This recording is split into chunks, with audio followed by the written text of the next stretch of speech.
बच्चों, मेरा नाम है विवेक शर्मा और आप सभी का स्वागत करता हूं वापस से ईडी एकेडमी में लर्निंग विद एक्सीलेंस। आज जो हम टॉपिक पढ़ने वाले हैं वो है क्लास 10th का ईडीएल, यूक्लिड्स डिवीजन लेमा।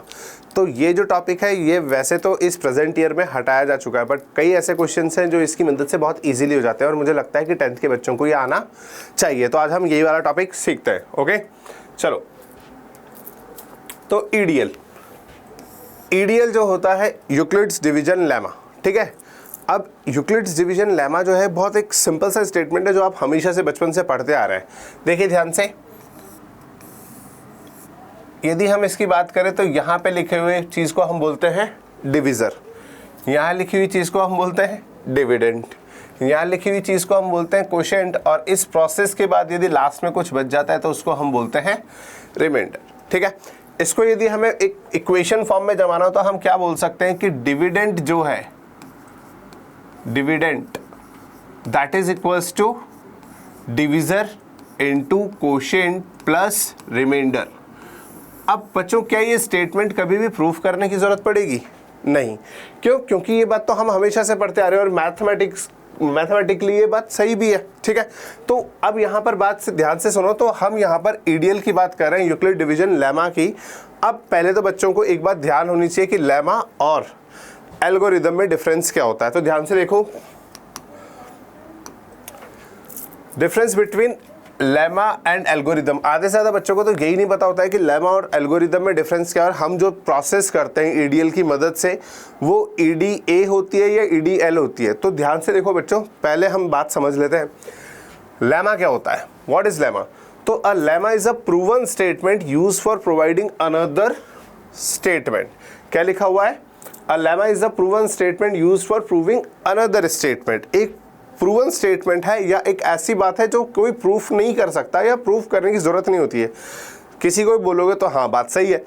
इस तरह से एक स्टेटमेंट जो प्रूव्ड है एक तरीके से, जो हर किसी के दिमाग में फिक्स होता है, उसको हम लेमा बोलते हैं, जिसको हम कभी प्रूफ नहीं करते हैं। तो lemma is a proven statement use for proving another statement. इसकी मदद से हम बाकी स्टेटमेंट्स को प्रूफ करते हैं, ठीक है। जबकि एल्गोरिदम क्या होती है? देखो बच्चों, यदि आप कभी भी किसी थोड़ी भी टेक्निकल टर्म्स का यूज़ करते हो तो आपको याद होगा कि हम कहते हैं कि कंप्यूटर एक एल्गो फॉलो करता है, या हमारा जो सिस्टम है एक एल्गो फॉलो करता है। वो एल्गो क्या है? एल्गो का मतलब होता है एल्गोरिदम। एक एल्गोरिदम क्या होता है?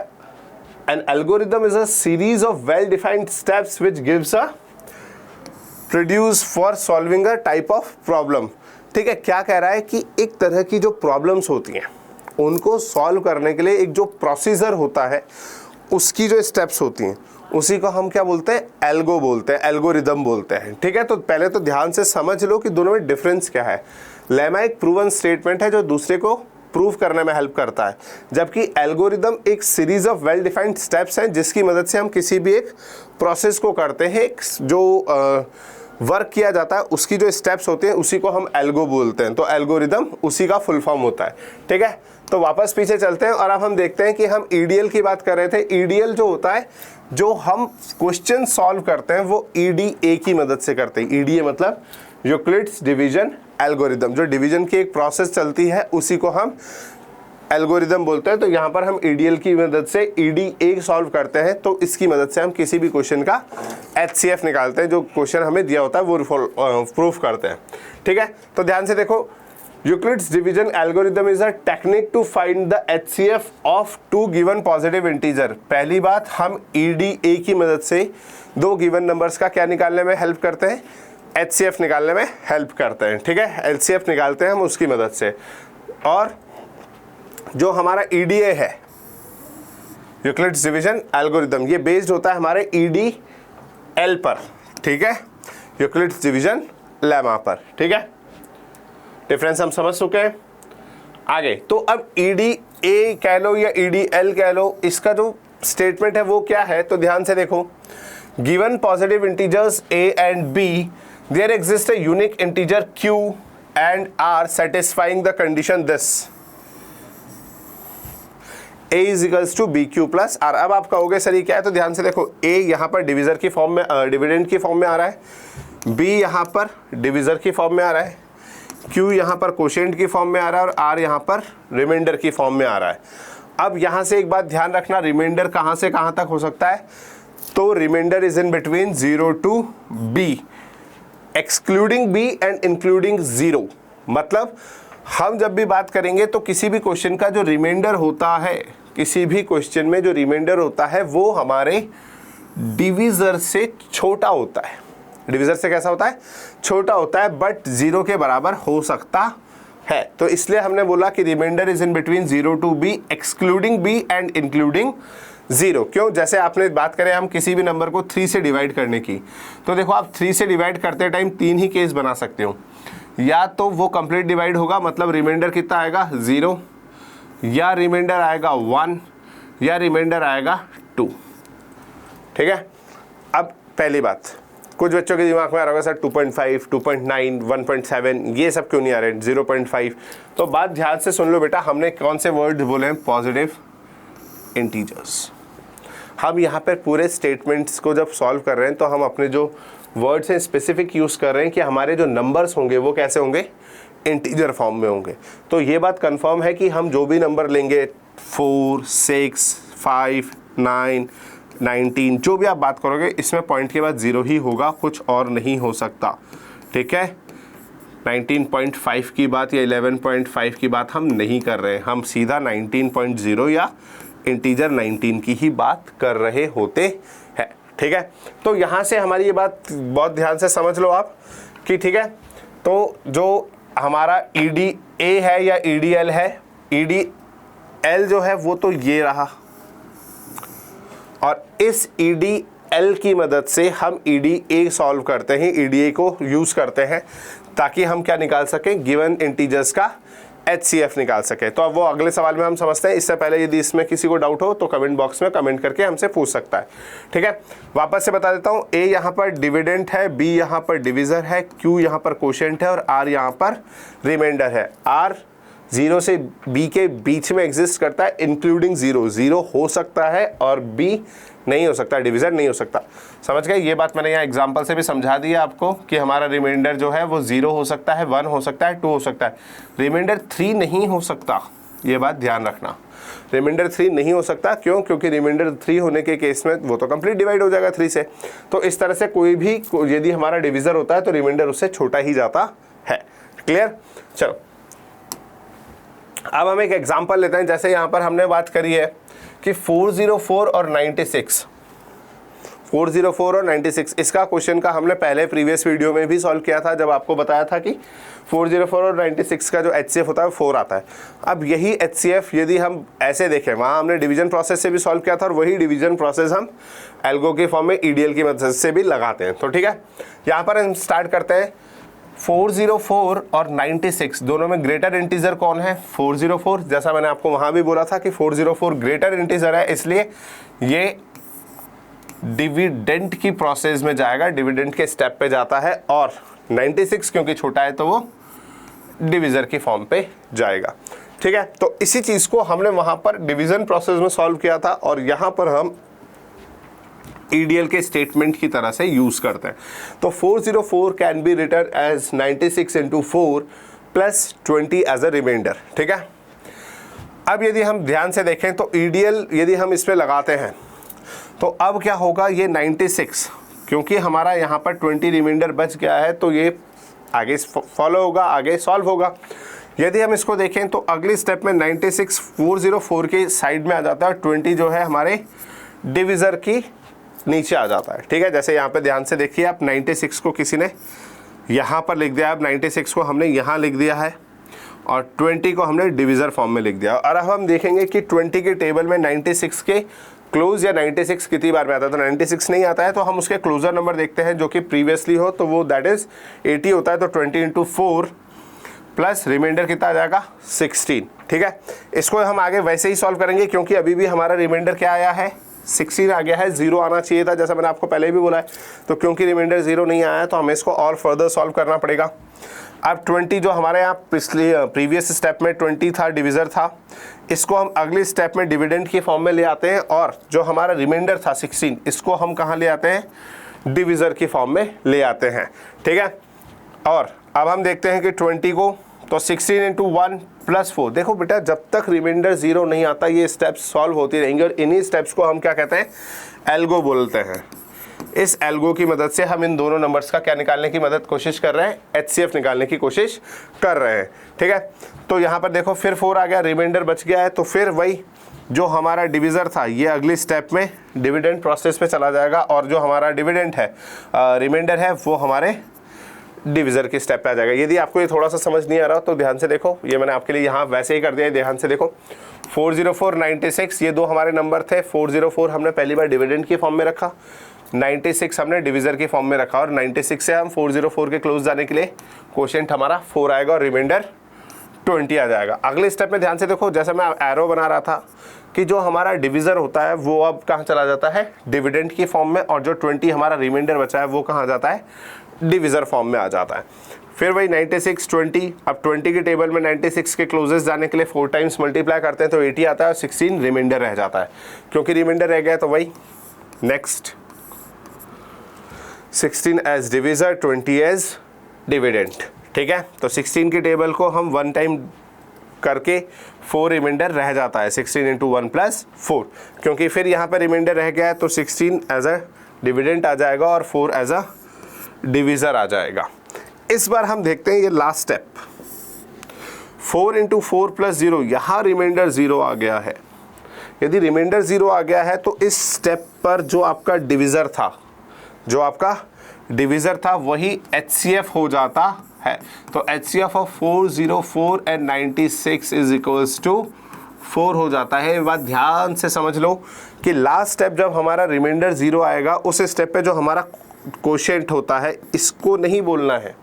ठीक है, ये यहाँ पर किसकी तरह है, देखो दोनों 4 है, आप कंफ्यूज हो होंगे, बट ये यहाँ पर डिविज़र की फॉर्म में है। किसकी फॉर्म में है, डिविज़र की फॉर्म में।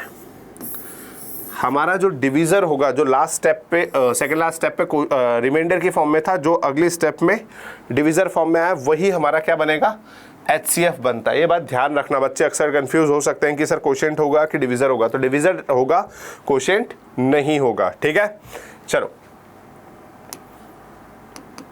तो यहाँ पर ध्यान से देख लो, ये प्रोसेस हम करते आ रहे थे क्योंकि यहाँ रिमाइंडर हमारा 0 हो गया था तो क्वोशिएंट हमारा 4 है, डिविज़र भी हमारा 4 है, तो ये जो डिविज़र हमारा 4 आया ये हमारा HCF हो जाता है। ठीक है, यहाँ पर वही बात लिखी हुई है कि notice that remainder become 0 and we can not proceed further, क्योंकि अब हम आगे नहीं जा सकते, इसीलिए हमारे इन दोनों नंबर्स का जो HCF होता है वो कितना हो जाता है, 4 हो जाता है। ठीक है, इसकी मदद से सिर्फ इस तरह के क्वेश्चंस तो हो ही सकते हैं, इसके अलावा और क्या क्या हो सकता है। देखो HCF तो हम निकाल ही सकते हैं ग्रेटर नंबर्स का, इसके अलावा हम कई बार, this lemma has several applications related to finding properties of numbers की और कई तरह की प्रॉपर्टीज जो होती है हम उनको भी फाइंड आउट करने के लिए यूज कर सकते हैं। जैसे कि show that any positive odd integer is of the form 6q plus 1, 6q plus 3 और 6q plus 5। मतलब क्या कहना चाहता है, वो कहना चाहता है कि यदि हम किसी भी नंबर को 6 से डिवाइड करें तो इस कंडीशन में रिमाइंडर यदि हमारा 1 बचता है, 3 बचता है और 5 बचता है, इन तीनों में से ये 1, 3 और 5 इनमें से कुछ भी बचता है, तो वो जो इंटीजर होगा वो कैसा होगा, वो ऑड कैटेगरी का होगा। ठीक है, तो इस तरह की प्रॉपर्टीज भी हमें इस क्वेश्चन की EDL की मदद से हम सॉल्व कर सकते हैं। तो आगे देखते हैं। देखिए, अब यहाँ पर हम बात करते हैं कि A एक कोई भी पॉजिटिव इंटीजर है और B जो हमारा क्या है, 6 है। A क्या है, यहाँ पर A हमने डिविडेंड अज्यूम करा है कुछ भी, क्योंकि हमें डिविडेंड की ही बात करनी है, तो हमने एक डिविडेंड अज्यूम करा है कि एक हमारा डिविडेंड है जिसको हम B डिविज़र जो है 6 इससे डिवाइड करते हैं। तो देखो, जब भी हम इस 6 से डिवाइड करेंगे किसी भी नंबर को तो इस तरह से लिखा जाएगा, a is equals to 6q plus r की फॉर्म में। अब आपको ध्यान देना है कि मैंने जैसे बोला था कि r is in between 0 to b, तो यहाँ पर b की जो वैल्यू है हमारी 6 है, तो r कहाँ से कहाँ तक हो सकता है, 0 1 2 3 4 और 5, लास्ट 5 होता है, 6 नहीं हो सकता। क्लियर। तो यदि हम इस तरह से देखें तो हमारे पास कौन कौन से नंबर बन के आते हैं, a इज इक्वल्स टू 6 की हो सकता है कंप्लीट, कोई भी नंबर यदि हम एज्यूम करते हैं तो हो सकता है वो 6 से कंप्लीट डिवाइड हो रहा हो, या फिर 6 क्यू प्लस 1 कैटेगरी का, 6 क्यू प्लस 2 कैटेगरी का, 3, 4, 5 रिमाइंडर इनमें से कुछ भी बच सकता है। अब हमें सिर्फ ये प्रूफ करना है कि इन 6 नंबर में से जो हमें गिवन है 1, 2, 3, 4, 5 और 6, ये 6 नंबर्स जो हमें गिवन है 1, 2, 3, 4, 5, 6, इन केस में से ये वाला केस, ये वाला केस और ये वाला केस इवन हो जाएगा और रिमेन ये जो 3 है ये ऑड कैटेगरीज में आ जाएंगे। किस कैटेगरी में आ जाएंगे? ऑड कैटेगरी में आ जाते हैं। तो देखते हैं अब इवन और ऑड की डेफिनेशन यदि आपको पता हो तो इवन वो नंबर होते हैं जो 2 से कंप्लीटली डिविजिबल होते हैं, मतलब कहीं ना कहीं उस पूरे नंबर में एक फैक्टर जो होता है वो क्या निकल के आता है? 2। तो चलिए यहाँ पर हम जो a लिखा हुआ है that is equal to 6q, क्या हम इसमें से 6 को ब्रेक कर सकते हैं? तो it can be written as 2 into 3 into q। अब ध्यान से देखो तो आप इसको लिख सकते हो 2 इंटू 3q। इसका मतलब इसका जो एक फैक्टर है वो क्या है? 2 है। और यदि इसका एक फैक्टर 2 है तो ये किस कैटेगरी का हो जाएगा? ये इवन कैटेगरी का हो जाएगा। तो यहाँ पर हम कह सकते हैं कि ये वाला जो नंबर है ये कैसा हो जाएगा? इवन हो जाएगा। ठीक है, पहले हम इसको देखते हैं अगला। तो 6q प्लस 2 की यदि हम बात करें तो ध्यान से देखो 6q और 2 में हम 2 कॉमन ले सकते हैं। यहाँ पर क्या बच जाएगा? 3q plus 1। ठीक है, अब ध्यान से देखो ये 2 नंबर्स का मल्टीप्लाई है जिसमें से एक नंबर 2 है, और यदि एक नंबर 2 होता है तो वो नंबर क्या बन जाता है? इवन नंबर बन जाता है। तो 3q प्लस 1 इंटू 2 वाली जो कैटेगरी से बनेगा ये भी एक इवन नंबर ही बन के आता है। नेक्स्ट टू नेक्स्ट देखते हैं, क्योंकि अभी हम पहले इवन को ही हटा देते हैं तो रिमेन वैसे भी ऑड हो जाता है, पर हम उसको भी एक्सप्लेन करेंगे। अब ध्यान से देखो 6q प्लस 4, इस कैटेगरी में भी यदि हम 2 कॉमन लेने की कोशिश करते हैं तो यहाँ से और यहाँ से दोनों जगह से 2 कॉमन आ सकता है, तो ये भी बन जाएगा 3q प्लस 2 कैटेगरी में। तो यहाँ पर भी एक फैक्टर 2 हो गया है, तो ये भी कैसा नंबर हो जाएगा? इवन नंबर हो जाएगा। अब आपको बात पता होनी चाहिए कि हर नंबर के ऑल्टरनेटली जो नेक्स्ट नंबर होता है वो किस कैटेगरी का होता है? ऑड। इवन के बाद ऑड, ऑड के बाद इवन। तो वैसे तो ये हमारा कॉमन सेंस कहता है कि ये ऑड ही होगा, बट अब यदि हमें इसको प्रूफ करना है तो हम कैसे करेंगे? तो ध्यान से देखो a जो है हमारा 6q प्लस 1 कैटेगरी का है। यदि हम इसमें से 2 कॉमन लेने की कोशिश भी करें तो ये कुछ इस तरह से हो जाएगा। अब यहाँ पर इससे 1 से 2 कॉमन नहीं आ सकता। आ सकता है क्या? नहीं आ सकता। जब नहीं आ सकता तो क्या आप इसको इस तरह से लिख पाओगे? नहीं। तो आप इसको लिखोगे 2 इंटू 3q प्लस 1। और जब जब ये कोई भी नंबर 2 का मल्टीपल और उसमें एक ऐड हो रहा हो तो ये किस कैटेगरी में चला जाता है?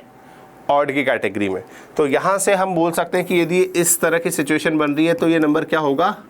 This will be a odd number. ठीक है, इसी तरह से हम इसको भी प्रूफ करने की कोशिश करते हैं। तो 6q प्लस 3, इसको यदि हम ध्यान से देखें तो यहाँ पर भी हम 2 इंटू 3q प्लस 2 प्लस 1 में ब्रेक कर देते हैं। ठीक है, अब यहाँ पर हम ध्यान से देखते हैं तो यहाँ से 2 कॉमन आ जाएगा, तो ये बन जाएगा 2 3q प्लस 1, बट साथ ही साथ ये 1 रह जाएगा जो आपको दिख रहा है, तो ये 1 अलग से आएगा। और क्योंकि यदि ये 1 अलग से आया है तो वापस से सेम कंडीशन बन जाएगी और ये भी कैसा हो जाएगा? ऑड कैटेगरी में आएगा। ठीक है, नेक्स्ट यदि हम 6q प्लस 5 की बात करें तो सेम बात होगी 6q प्लस 5, जिसको आप लिख सकते हो 6q प्लस 4 प्लस 1। ठीक है, अब यहाँ पे पहले 2 नंबर से तो 2 कॉमन आ रहा है बट 1 फिर रह जाएगा, वही वाली बात बार बार होगी। तो यहाँ पे 2 कॉमन लेते हैं तो 3q प्लस 2 बचेगा, साथ ही साथ एक एज अ रिमाइंडर आएगा, 1 एज अ रिमाइंडर आएगा, और इसके कारण, इसी 1 के कारण ये पूरा नंबर किस कैटेगरी में चला जाएगा? ऑड कैटेगरी में चला जाएगा। तो जैसा क्वेश्चन में बोला गया था कि प्रूफ कीजिए कि किसी भी पॉजिटिव इंटीजर को जब लिखा जाता है तो उनमें से जो ऑड इंटीजर्स होते हैं वो 6q प्लस 1, 6q प्लस 3 और 6q प्लस 5 फॉर्म में होते हैं।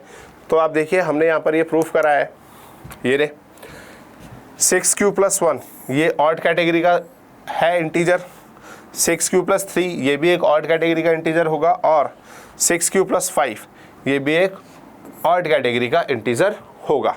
क्लियर? इस तरह के और भी कई सवाल हैं जो इनकी मदद से सॉल्व किए जा सकते हैं।